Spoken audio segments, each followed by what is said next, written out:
Hello everyone. I wasn't expecting to make another video so soon, since I thought I would actually end up quitting YouTube, but I saw something so ridiculous I had to make a video.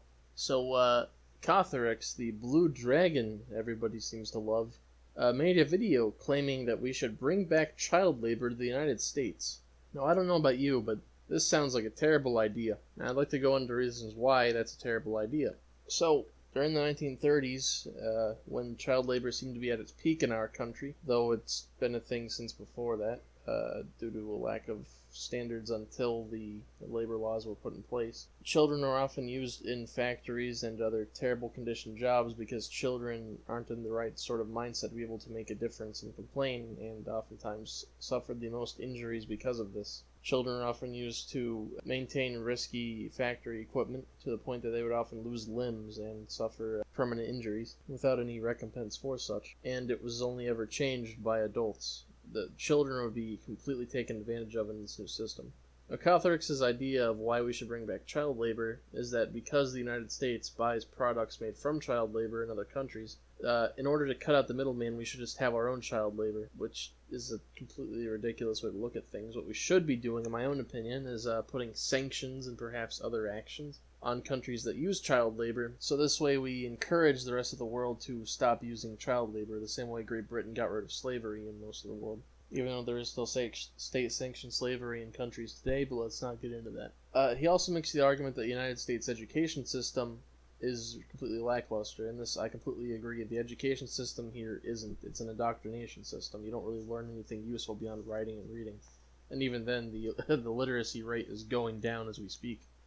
But the way to fix this isn't just abandoning teaching the next generation how to read altogether. That's the worst thing you can do. That'll turn the United States into a third world country in itself. The idea of the United States in its founding was that the elites could not simply be the government, that it's the people who hold a majority vote control the government by voting their peers and people who they think represent them into office. Now, recently, of course, the United States has fallen into a more oligarchical state. However, though, the ideal stands by.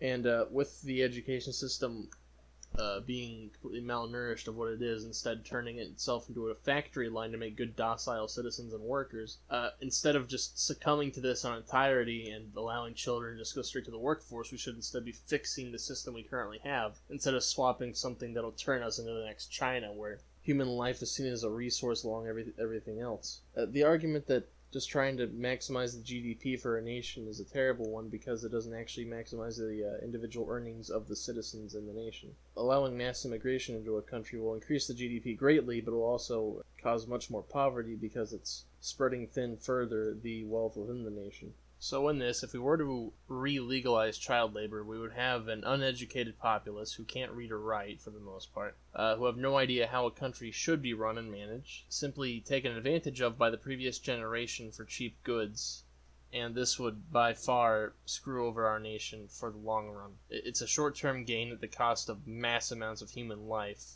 in order to, I don't know what his idea is, to compete with the rest of the world in the same way.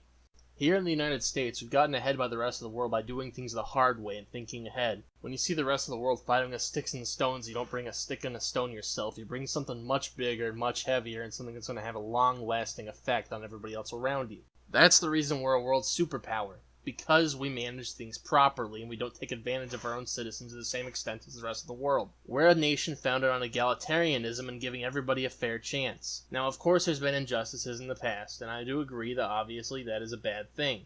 However, though, we're never going to continue getting rid of things like this if we don't try to fix them. And bringing back child labor is the last thing you could do to try to fix any situation.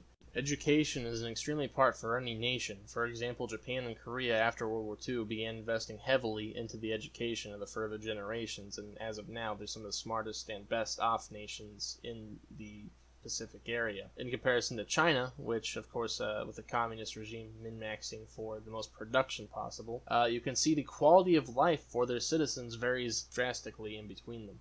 I'd much rather be Japanese or South Korean than I would be Chinese, because at least I'd have the human rights of a citizen in those countries. In China, where you have children slaving away in factories and never seeing the sun again for the rest of their life so that you can have your furry mouse pad, obviously aren't going to have a very good life there. Now, what a person should want in a society is a society where, on the presupposition that you do not know who you will be in the society, you do not know who you will be born unto, you should want a society where the most amount of people will live good lives, not knowing which sort of financial or social class you'll be born into. Now, the only way to accomplish this is having a more egalitarian society where everybody has the same amount of chances at life. And this can only be done if you have a proper education where you can think for yourself before having to, of course, make your own way in the world. Of course, the way this is done properly is the ideal that you should educate every citizen so that in turn, once they reach adulthood, they can use their natural talents along with their education to benefit their country the greatest way they can, whether that be providing a service for the people in their community or furthering technological benefits for everybody. Now, either way it is, you're not going to get any of that if you have a country filled with illiterate people who have not only been taught not to think for themselves, but simply don't have enough knowledge of the world around them to ever find a way to do so. Now, at the end of the day, in human nature, everybody's really self-interested. Now, it's in your own self-interest that people see out for your self-interests, so long as you watch out for their self-interests. Now, it's only in this sort of standpoint that you can have the greatest amount of benefit for everybody. It was when everybody cares for each other. And a society that forces their own children to slave away for the rest of their lives and their children and their grandchildren is obviously going to have a collapsing society that will go into further decay. Now, on this I conclude my point. I hope I've said something useful to you and of course anybody else listening. And these are the ideals I believe in, and I do hope that they seem reasonable and justifiable. Thank you for watching, and have a good day.